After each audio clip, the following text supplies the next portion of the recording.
How's it going? Chuck here with QuietKat e-bikes. Today we're going to unbox and assemble the 2023 Villager. First thing we're going to want to do is cut the straps and open this box up. Some of these boxes may have a lot of staples in them. Just watch yourself as you open the box up. Nice.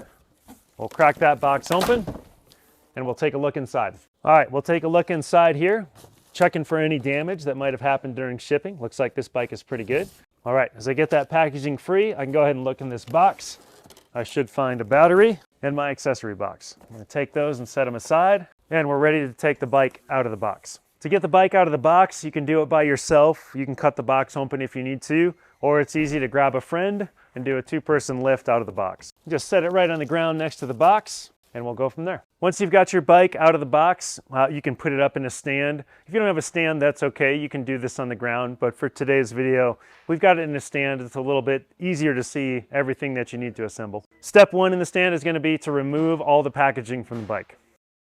As you're removing the packaging from the bike, take a little extra care to make sure that you don't scratch the frame or accidentally snip any of the cables or the wires that are around the handlebars or the rear derailleur. As you get to the straps that hold the front wheel on, just make sure you're supporting the front wheel with your other hand so it doesn't drop and scratch the bike or drop onto the floor.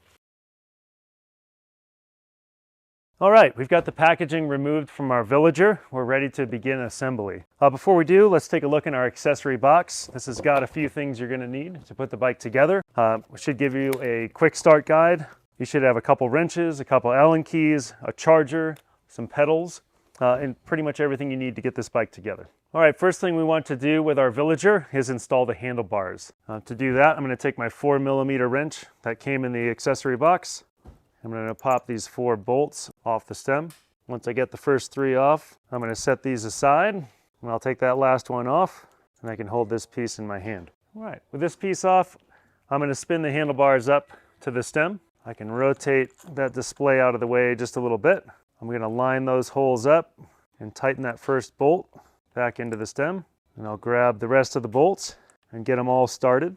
Once I have all 4 of those bolts started in there, I'm going to start to snug them down. Once I have them in place, I'm going to make sure that I center the handlebar and kind of put that display, kind of keep that gap equal on both sides of the stem. I'm going to rotate that handlebar so the brakes are in the correct position and this keypad is easily accessible when I'm sitting on the bike. Then I'm going to go ahead and tighten those 4 bolts the rest of the way down. These don't need to be super tight, somewhere around 6 Newton meters. Once they're snug, I can flip the wrench, give them that last tighten, and just make sure everything is going to stay in place. There we go. That's our handlebars on and installed. Next up for the Villager, we want to install the front fender. Inside the accessory box, you're going to find a hardware kit and you'll find the light. The fender should have been attached to the front wheel, so we're going to grab all of those things. I'll set the light down for a minute. And the hardware. First, I'm going to grab the bolt and put a washer on it. Then I'm going to find the light, and I can run that bolt through the light. Next, I'll take a close look at the fender. There is a front and a back. You can tell the back has just a little flare at the bottom of it to help keep that mud and water off the bike. Then I'm going to take this, put it through the fork. I'm going to slide that bolt into the fork like so.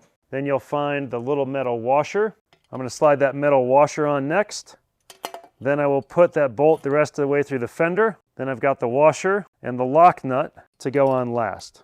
I'll get those threaded on and lined up. Before I tighten them down, I want to take a look at the power that'll turn our front light on. Once we have that bolt on there nice and loose, I'm going to take a minute to go ahead and connect that front light. If I look closely at these wires, you'll find one is black entirely and one has some white dashes and white markings on it. That white marking is going to be the positive wire.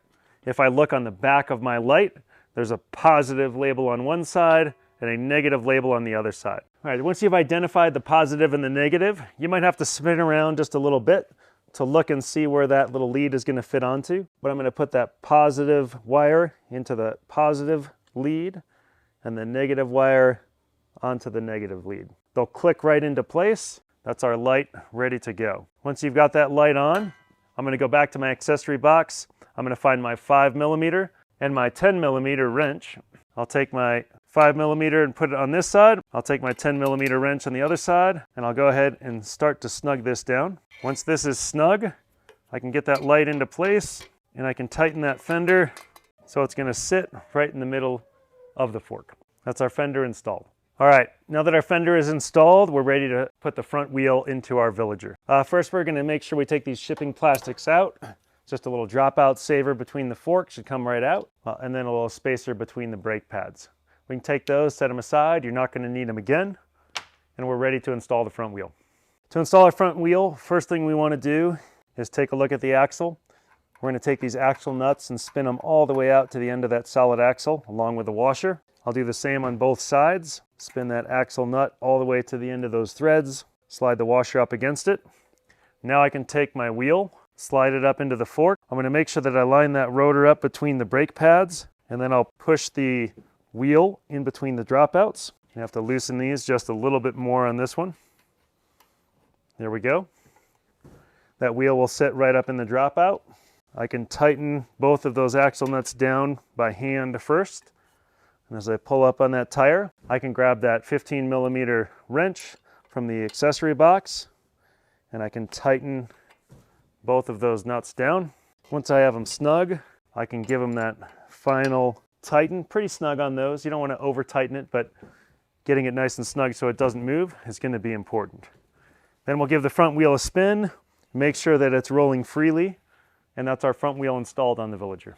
Our Villagers also come with a tail light. It's a standalone tail light with its own battery supply. Really easy to install. It's just got a little plastic nut. I'm going to unscrew that. I can separate that, put it right around the tail light, or kind of the seat post right here. I can put this little plastic nut back on. I like to put it at the top of the seat post so you can adjust this seat up or down without hitting the light. Once it's there, nice and snug, not going to move, you can take this little pull tab out, and that will allow you to turn that light on. Next, it's time to install the pedals. It's really important on our pedals to pay attention to the left and right sides. Our right side pedals and left side pedals are specific. They're both labeled. You'll find a right hand sticker on a pedal, a left hand sticker on a pedal, and same on the cranks in the bike. It's also a good idea with your pedals, if you have a little bit of grease, to just put a little bit of grease on the threads of the pedal. If you don't have it, that's okay, but it's a good way to keep those pedals from binding in the cranks. As I install my right side pedal, again, I'm going to double check that I've got the right side pedal on the right side crank. This is a right hand thread, so I'm going to start and kind of finger tight that pedal. Then I can grab that 15mm wrench out of the accessories box and use that to tighten the pedal the rest of the way down. I'm going to make sure that pedal is nice and snug. I don't need to over tighten it, but I want to make sure that it's not going to wiggle around or fall off. As we put the left pedal on, again, we're going to verify that we have the left pedal on the left crank. This is going to be a left hand thread, so as I start those threads, I'm going to spin it to the left. Once I have those threads started, I can take that 15mm wrench, continue turning the pedal to the left until it's tight. I want to make sure it's nice and snug. Again, don't need to over tighten it, but want to make sure that nothing's going to come loose. And that's our pedals installed on the Villager. All right, we're ready to install the battery on our Villager. First thing we need to do is find the key. That's usually zip tied to the handlebars. When it's shipped, we'll just cut that off. We can take our key, we're going to put it into the lock core and turn it all the way to the left. That's going to unlock that locking mechanism and let us install the battery on the bike. So our Villager takes a 12.8 amp hour Mustang battery that we have here. You can look, it's got the 4-blade on the discharge side. On the other side, it's got that state of charge indicator that'll turn green when your battery is charged. We want to make sure we take those 4 discharge blades and put them down towards the bottom of the bike. Once we line those up, we can squeeze this battery, lock it into place, and then we're going to turn that key to the right, and that battery is now installed on the Villager. When you first install this battery on the bike, sometimes these lock cores are a little sticky, and it's worth just giving them a few turns in both directions. That should free it up and allow you to easily use the lock core for the rest of the life of the bike. While we're here, we'll just show you quickly how to take the battery out of the bike. We'll put the key into the lock core, turn it to the left. I can turn this battery release lever. That'll let go of the battery and it will drop out of the frame, and I can take it out of the bike to charge it away from the bike. Now that we've got everything assembled on our Villager, we want to check the tire pressure before we ride it. Our bikes will ship with different tire pressure. For the Villager, we recommend 20 to 25 PSI. So I'm going to go ahead, remove that dust cap from the valve. I'm going to pump that up to about 20 psi. Perfect. I'll replace the dust cap. We'll do the same for the rear wheel. Back to 20 psi. That's our tires inflated and ready to go. All right, with everything assembled on our Villager, we're just going to go to the dashboard here, do a long hold on the keypad. We'll power the bike on. Looks like everything's ready to go, and we're ready for our test ride. Thanks for tuning in to our assembly video today. Hopefully everything went smoothly for you. If it didn't, that's okay. Feel free to reach out to our customer support team. We're there to help you along the way. Remember, you've got the Quick Start Guide as a great resource, or you can find us on quietcat.com.